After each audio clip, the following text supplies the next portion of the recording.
Hare Krishna, te damos la bienvenida a este capítulo número 2 de este Srimad Bhagavatam, canto cuarto, en este curso Bhakti by Baba Online.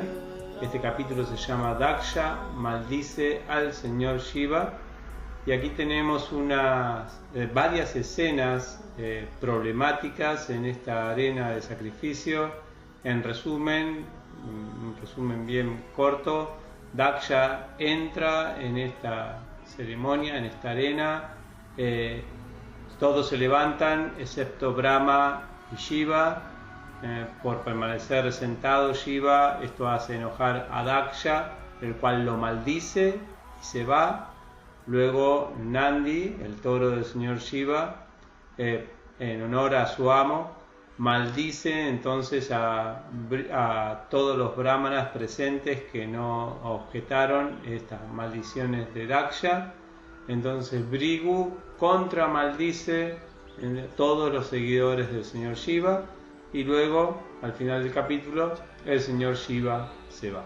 Eso es más o menos, en resumidas cuentas, lo que sucede en este capítulo. Pero mientras va sucediendo todo esto, uno puede profundizar en los aspectos que elegimos para este capítulo, la anatomía de las ofensas. Ustedes van a tener aquí en las consignas para las presentaciones de esta semana. Una de ellas es la que le toca al estudiante es analizar, así como un doctor explica el proceso de una enfermedad, a partir de esta serie de maldiciones y contramaldiciones que aparecen, ¿no? Insultos y contrainsultos que aparecen aquí en este capítulo. Deben describir cómo funciona y se produce las escenas de ofensa e insulto, especialmente entre grandes personalidades o comunidades de devotos, porque aquí no tenemos personas que carecen de educación, sino que estamos hablando de las más grandes personalidades de este universo. Ahí estaban grandes semidioses, grandes sabios, grandes devotos, todos grandes personalidades del más alto nivel que se pueden encontrar en este universo. Y aún así, una escena de ofensa, de ira, de envidia, tuvo lugar allí. Por lo tanto,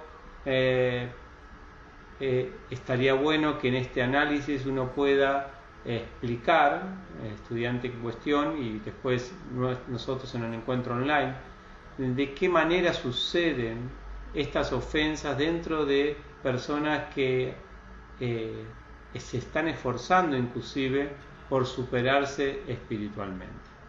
Aquí tenemos algunas preguntas para que puedan guiarse en su discusión o en el ensayo que tiene que hacer el estudiante asignado. Entonces, la primera pregunta tiene que ver, a tu parecer, ¿cuál es la causa raíz y todas las demás subcausas por la cual un devoto tenga la tendencia a cometer ofensas a otros devotos o mantenga una mentalidad ofensiva hacia ellos? La 2 es, ¿cuáles son las variedades de justificaciones que el devoto apela para cometer esas ofensas o mantener mentalidades y actitudes ofensivas? Así como vimos en este capítulo, en un momento Daksha argumenta a sí mismo de por qué él iba a cometer iba a maldecir e iba a insultar al señor Shiva. De qué manera los devotos a veces se excusan en su forma de tratar mal a otros devotos o de ofenderlos, y cuál es el argumento por lo cual se fundamentan. ¿Cuáles son los comportamientos y reacciones y acciones correctas e incorrectas ante una escena de ofensas e insultos?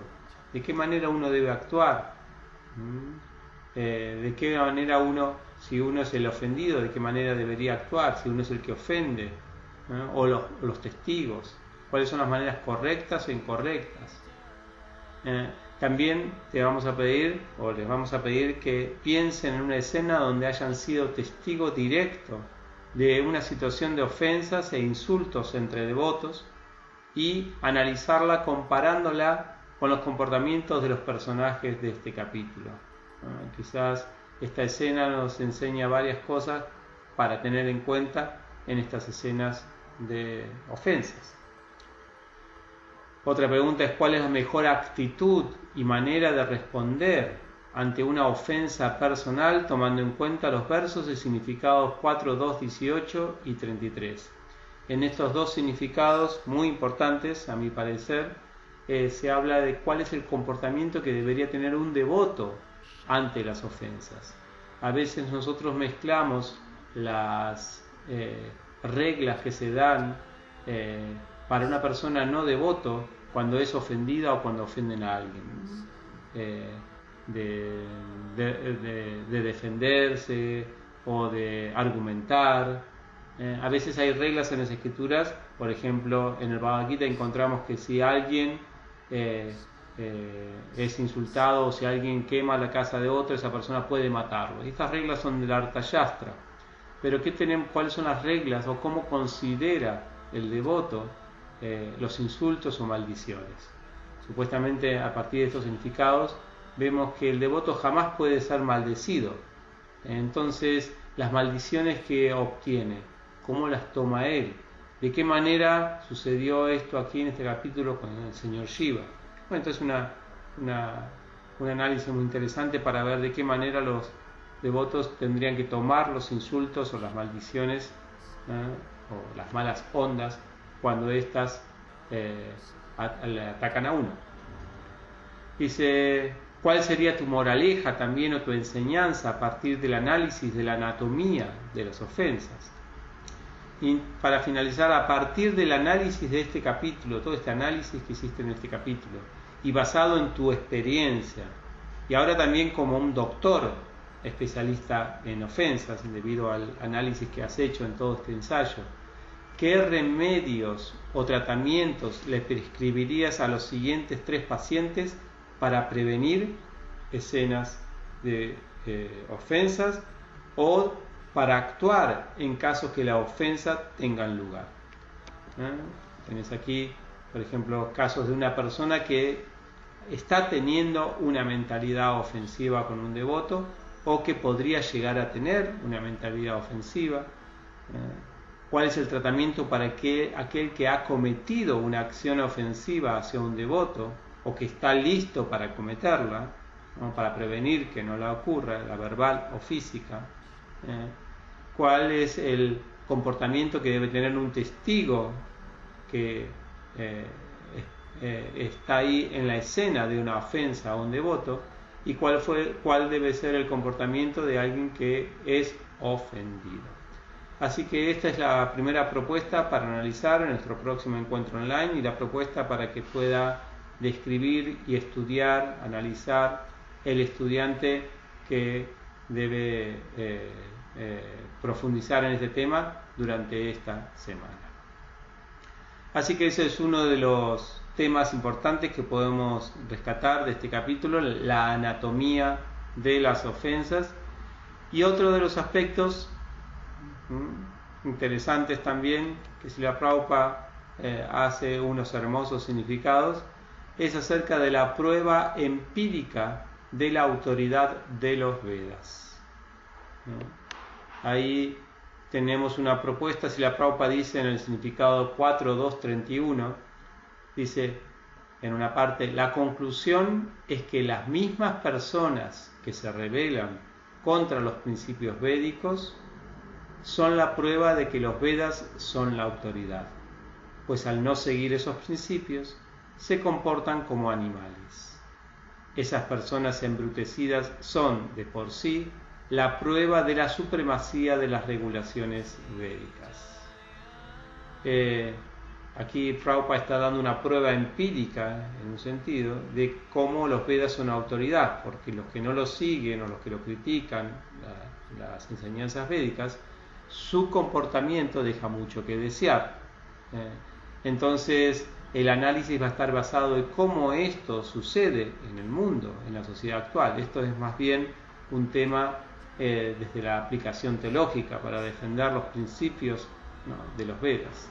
Este tema surge a partir de cuando Bhrigu hace la contramaldición, luego de que Nandi hace la maldición a los brahmanas. Bhrigu hace una contramaldición a todos los seguidores del señor Shiva, y él dice que no me hace falta maldiciones, a pesar que los maldice, dice, porque el mismo hecho de que los seguidores del señor Shiva estén en contra de la cultura brahmínica o en contra de lo que se establece en los Vedas, hace que ellos mismos, por estar en contra, entonces justifiquen sus acciones de animales, sus comportamientos salvajes. Entonces, si la Prabhupada aprovecha el significado para decir cómo una persona que critica los Vedas, en realidad la crítica y el comportamiento posterior de esa persona en la vida es la prueba de que lo que estaba criticando era algo muy elevado, que eran los Vedas. Así que a partir de los versos y significados 4.2, 31, 32, vamos a pedirte que analices e identifique los principios fundamentales que se presentan en los Vedas y cómo las sociedades que se oponen a estos principios terminan comportándose como animales. En este análisis no vamos a pedir que presenten las normas o las reglas que presentan los Vedas, ya que las mismas pueden estar sujetas a tiempo, lugar y circunstancia, y aparte sucede que hay personas que se llaman Vada ratas, que justamente se atienen muchas veces a esas normas y reglas, pero no respetan los principios de los Vedas. Por eso que la propuesta es analizar primero que todo, para analizar la autoridad de los Vedas, cuáles son los principios que establecen los Vedas para la sociedad humana. Entonces, hay varios principios, pero vamos a pedirles que al menos identifiquen los 3 principios más fundamentales que a tu parecer se basa la propuesta védica. Las pueden encontrar en estos significados de los versos 31 y 32, cuando Srila Prabhupada analiza esto, y con las maldiciones también de Bhrigu, porque a partir de ellos nosotros podemos entonces entender cómo la gente que se opone a estos principios entonces naturalmente va degradándose en la vida a comportamientos animales, según lo que dice Srila Prabhupada y según lo que dice Bhrigu Muni. Así que primero que todo, la propuesta es identificar estos principios, ya sea el estudiante asignado para esta semana, el que va a escribir y hacer el video, pero también todos los demás pueden ir pensando acerca de estos principios. Y entonces la segunda pregunta es ¿cuándo y cómo estos principios son seguidos en las sociedades de hoy en día? Quizá podemos encontrar Veda en las sociedades hoy en día, algo de Veda, pero ¿cuándo y cómo no son seguidos? Determinar en qué situaciones, en qué actitudes, en qué leyes, en qué comportamientos, en qué organizaciones del mundo hoy en día, en qué forma de organizarse la sociedad está respetando o no respetando estos principios. Y tercero, de qué manera entonces los intentos de la sociedad de hoy en día de rechazar estos principios terminan en resultados nocivos para la sociedad en cuestión. O sea, ¿cómo es posible que no seguir estos principios determine sí o sí una degradación en la sociedad visible, inclusive para las personas que no creen en los Vedas? Supuestamente Prabhupada dice que esta es la prueba empírica. Una sociedad que rechaza los Vedas naturalmente se degrada a situaciones animales. Entonces, si esta es la prueba, entonces nos gustaría saber que ustedes describan realmente esta realidad hoy en día.